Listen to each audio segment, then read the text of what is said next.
Treasury issues the Cashban submissions. Let's have a look.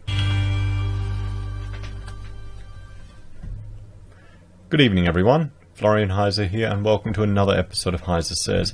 I've got my evening stein of coffee, and I thought we would have a look at something very exciting. The Cashban submissions, or submissions that everyone made to the Currency Restriction on the Use of Cash Bill 2019 to Treasury, have been released. And I took a capture of their website here. You can scroll down and you can see all of the different submissions, including all of the individual submissions that people made and all of the different organizations that submitted. I thought, I picked a few organizations that I thought we'd just go through and have a bit of a read now to have a look. Because guys, remember, there is still time to go through to make a submission to the Senate.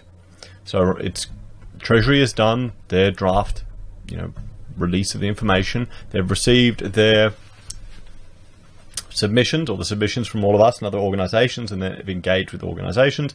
Then they've drafted a report, and that's gone to the Senate and to the politicians. It's just sailed through the House of Rep with no one listening to the quite appropriate issues that were raised in the House of Reps. And now there is a Senate, committee looking at it. So I suggest and I encourage everyone to upload and to put a submission in. There's still time. It's due on tomorrow. Even if you reword and reuse your previous submission, just get it in there, guys. Get it in. So let's go and have a look at a few of these selections. And I thought the first one I printed out was from the Australian Dental Association, because frankly I was surprised that they were making a submission, but then once I had a look at what they'd prepared, it made complete sense. So this is from the manager of to the manager of the Black Economy Division. And dear Sir, Madam, Currency Restrictions on the Use of Cash Bill 2019. Thank you for providing the Australian Dental Association with the opportunity to contribute to the consultation on the draft legislation Currency Restrictions on the Use of Cash Bill 2019. The ADA is the peak body representing dentistry in Australia. It has over 16,000 members working across public and private sectors, operating more than 7,500 or 75,000 small businesses across Australia.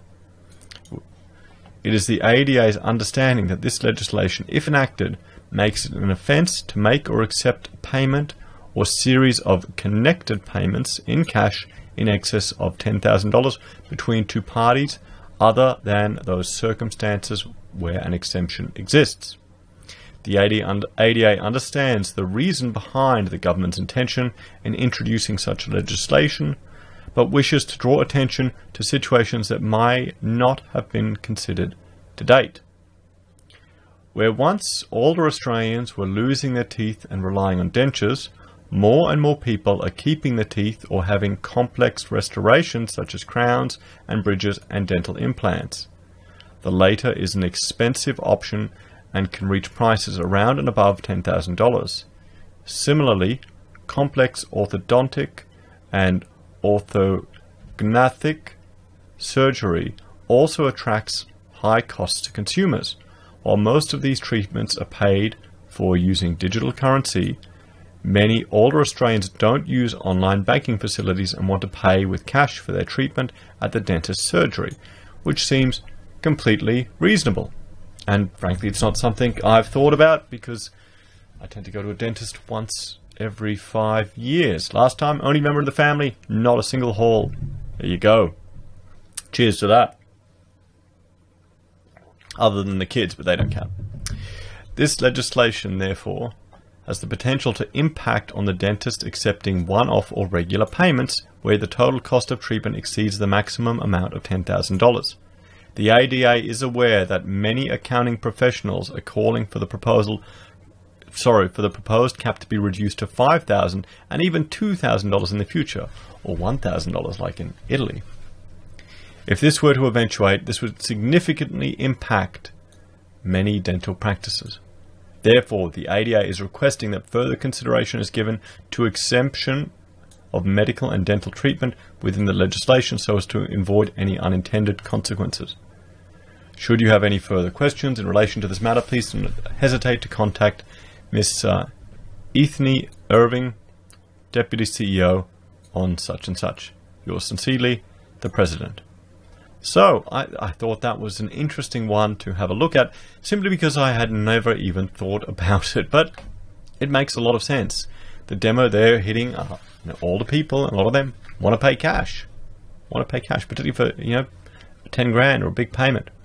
So, there's one submission. Let's have a look at another one. And I thought, this is from the HIA, and I thought a lot of people watching this channel would be interested to see what the Housing Industry Association says, because I don't think the Australian Institute of Architects, no, they didn't make a submission. Well, there you go. I can't really complain. I'm not a member of the RAA anymore, so. And here we go, about the Housing Industry Association. As a voice for the industry, HIA represents 6,000 member businesses throughout Australia. The residential building industry includes land development, detached home construction, home renovations, low-medium density housing, high-rise apartment buildings, and building product manufacturing. Okay, we'll skip over that. They've got the introduction. The Housing Industry Association refers to the exposure draft currency restrictions on the use of cash Bill 2019. HIA make the following submissions in response to the bill. So, HIA has actively participated in the work of the Black Economy Task Force, and we support the government's intention to address areas of tax leakage and avoidance. This bill will have little effect on tax leakage and criminal activities associated with large cash payments. This bill will, however, adversely affect legitimate and compliant cash transactions.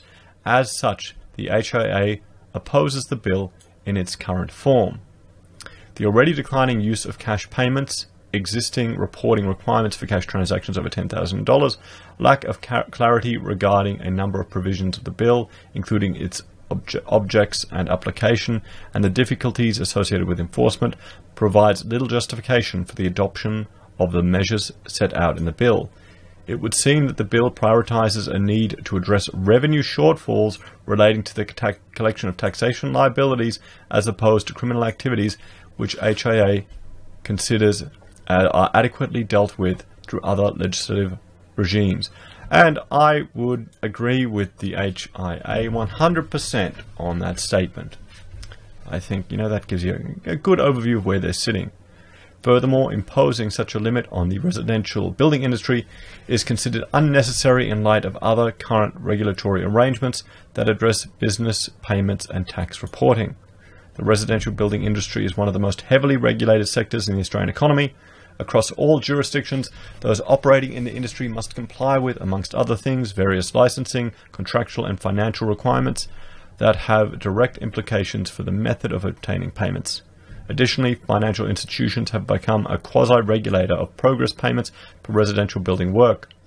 In the context of the black economy, the area of concern are likely to be twofold and most likely involve payments of less than $10,000 rather than over $10,000. The first relates to small building work that is more one-off and involves a single builder or trade contractor providing services to the homeowner.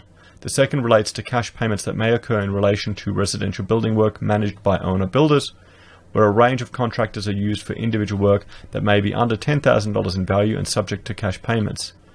Of note, owner builders are not subject to the regulatory obligations imposed on licensed and registered residential builders across the country. While HIA sees the need to manage tax leakage from large value cash transactions, given the current regulatory arrangements, financial arrangements and contract requirements, such transactions in the residential building industry are rare. As such, a cautious approach should be taken moving forward with the bill, and HIA recommends that should the bill progress, the residential building industry be excluded from its application. So the dentists want to be excluded. Now the residential construction industry wants to be excluded. Maybe we're seeing a bit of a pattern here. And they've got licensing and insurance information. You can go through the rest of this on your own time, but that gives us a good overview of the HIA's take. Next is the Australian Federation of Travel Agents, and I thought we'd look at them. Simply because I'm surprised travel agents still exist. I guess that's, yeah. Anyway, I shouldn't be so mean. It's honestly probably you get a much better deal and a much better planning than you do yourself with the dodgy internet ones. I've just had bad experiences, guys, dealing with, I think, university travel agents when we went on a field trip. It was terrible. So, in 2018, Australians spent over $42 billion on international travel, representing the largest import sector of the Australian economy and maintaining this position for over 10 years. Well, there we go. I'm going to look up that fact because that is very interesting.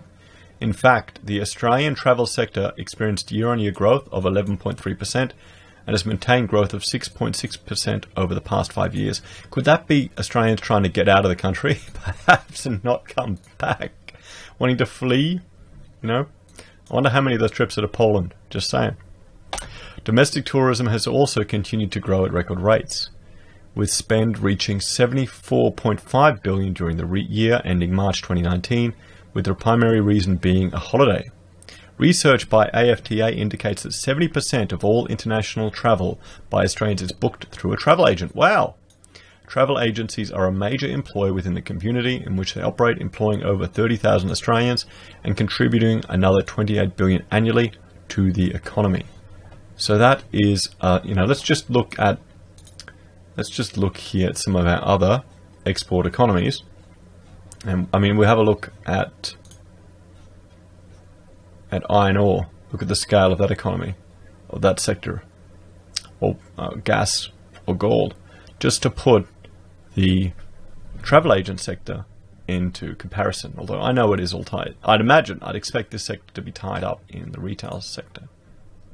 The Australian travel sector contains businesses both large and small, ranging from ASX-listed companies including Flight Centre Travel Group Limited, Corporate Travel Management, and Hello World Travel, and small to medium-sized travel agency businesses located in both metropolitan and regional areas of Australia. There are in fact more travel agency locations throughout the country than there are Australia Post Office outlets. Well, there you go. There's the private sector versus the state. So, about the agency, sure, we'll skip on that. And we'll go here. I mean, that's good. I've definitely learned something new about travel agents. It's a bigger sector than I imagined. So, background. The government announced the introduction of an economy-wide cash payment limit of $10,000 as part of the 2018-19 budget, applicable to all payments made to businesses for goods and services from the 1st of July 2019. Transaction in excess of this amount would need to be made using the electronic payment system or by cheque. Following this announcement on the 26th of July 2019, the government released draft legislation and accompanying explanatory material to implement the economy-wide cash payment limit from the 1st of January 2020 and for certain AUSTRAC reporting entities from 1st of January 2021. The AFTA agrees with the proposition that the black economy, particularly cash transactions, are characterized by anonymity and an arguable lack of accountability for breaching of taxation laws. As a consequence, black economy operators enjoy an unfair advantage over legitimate operators because they do not bear the costs of complying with tax obligations. Black economy operators can undercut their compliant competitors. While AFTA is supportive of additional regulations for cash transactions above $10,000, our members have significant concerns on a number of issues to ensure compliance within the travel landscape. The implementation date and education of draft legislation, education of the draft legislation, regulation of the draft legislation. So the implementation date. Customers and businesses who are heavily reliant on cash may need additional time to prepare and adopt to the draft legislation. Banks and financial service providers will also need time to identify and communicate with those customers and provide them with alternatives. Australian travel agencies currently employ, we've already heard that. Okay. Over a 6-month period from January to July, AFTA members processed over 6,000 bookings of $10,000 or more, receipt in cash representing over $108 million in sales. The monitoring of these payments to ensure compliance is costly and unlikely to be met before the deadline. So here we go. It's going to be a significant financial burden on this sector. This is the thing. What happens whenever the government implements something, there's always a cost. Always, every time. So education of the draft legislation. So AFTA is of the firm belief that the government has to be responsible for education of the new draft legislation. This is critical in ensuring compliance both within the travel market and the wider business economy. It is imperative that government allocates time and resources over the next 12 months through a number of mediums to ensure the wider economy is made aware of the new legislation, including website, webinar, great, and regulation of the draft legislation. The AFTA participated with the Commonwealth Treasury and Home Affairs departments at the stakeholder roundtable session for the economy-wide cash payment limit, where it was advised that there would be no single regulator of the legislation. A number of bodies will have input and oversight, including the ATO, the AFP, State Police, Australian... Oh, bloody hell. Without a single regulator, the new draft legislation is unlikely to be properly enforced and increases the regulatory compliance costs for legitimate businesses, particularly small businesses. We do not consider that those individuals and businesses undertaking illegal activities will be deterred by the measures and will continue to participate in the black economy. Well, yeah, that's the point. It seems like just an attempt at more revenue raising. So, while the Australian Federation of Travel Agents supports the introduction of an economy-wide cash payment limit, there remains concerns about the implementation of the draft legislation. So they support it in general, but they are concerned about it. So next, let's have a look at the New South Wales farmers. The New South Wales farmers. Can we see that? Yes, we can. So, and this is another organisation that made a submission. I write on behalf of the New South Wales Farmers Association to raise our members' concerns regarding the currency restrictions on the use of Cash Bill 2019 exposure draft. The association is Australia's largest state farming organisation, representing the breadth of primary producer business, both large and small. In response to your invitation to provide comment on the draft, they want to address these issues. The black economy activity reduction. The draft bill is under consideration to implement the Black Economy Task Force recommendations to introduce a $10,000 cash payment limit for transactions between businesses and individuals. The draft purpose and creation of a new offence, but provides for as yet unspecified exemptions for transactions specified by the Treasurer by legislative instrument. As these are yet to be identified, there is a potential that additional restrictions may be applied and potentially escalate the compliance and regulatory environment. It is proposed that this draft bill will replace the AUSTRAC reporting requirements and therefore increase regulatory and compliance burdens on the individual or businesses. It is noted that certain international transfers will still require ADI reporting, but not all transactions will potentially be captured. This is the association's significant concern that this draft bill will add complications for normal business transactions and not actually address the black economy concerns of the task force.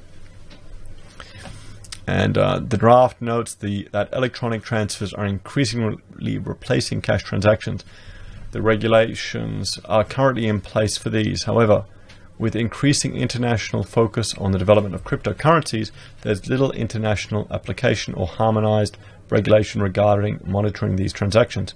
In fact, it is argued by some economists that these will improve capacity for increased access to international transfer in high transaction economies such as India, African nations, potentially bypassing any oversight measures required by the Black Economy Task Force. So encroaching on civil and economic liberties. So this is interesting that of the organizations we looked for, it's the first one that's raising this as an issue. Not surprising that it's coming from the farmers, but a good point. The association holds concerns about the encroachment of the draft exposure bill on civil and economic liberties. It is a key principle of regulation to ensure it will not create undue impediment to business. Really? I thought that was the whole point of it. It is also crucial that regulation clearly addresses a particular problem. In short, regulation must be fit for purpose.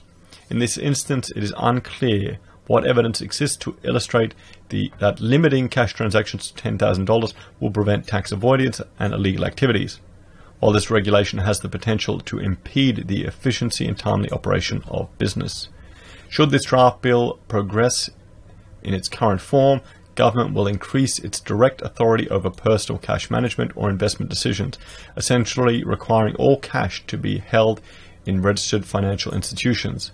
The association strongly opposes this unwarranted and indeterminate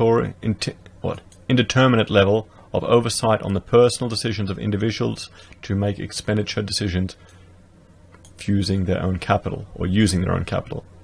Such infringement will be exacerbated if in Australia we reach the position, as now occurs in a number of other countries, where interest rates on deposits are negative. The depositors have to pay the financial institution to hold their money. It is noted there are currently provisions to allow for exemptions for some consumers consumer-to-consumer transactions.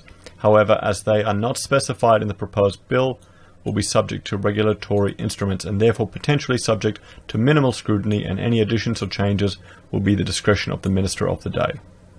And then they've got suggestions for improving the tax bill. So I'll let you finish that off in your own time, but it is good that someone is addressing the fact that this is an attack on our civil and economic liberties. So guys, remember, there is still time. Let me know in the comments if you have made your submission to the Senate. I'm going to do it tomorrow, and I'll do it on a video, guys. That is going to be very similar to the one I did here. Let me know what you all think. Thanks for watching.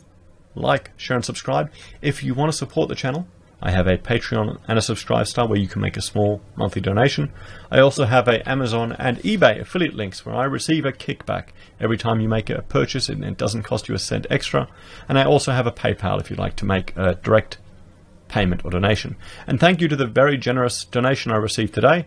And I know you made it in US dollars. Don't worry, it is going to help for this software that I use to record all the videos I do. Even though it's a Gold Coast business, they charge me in US dollars. I mean, what does that tell you about Australian businesses having confidence in our own dollar? Anyway, guys, like, share, and subscribe, and I will talk to you all next time. Have a great night.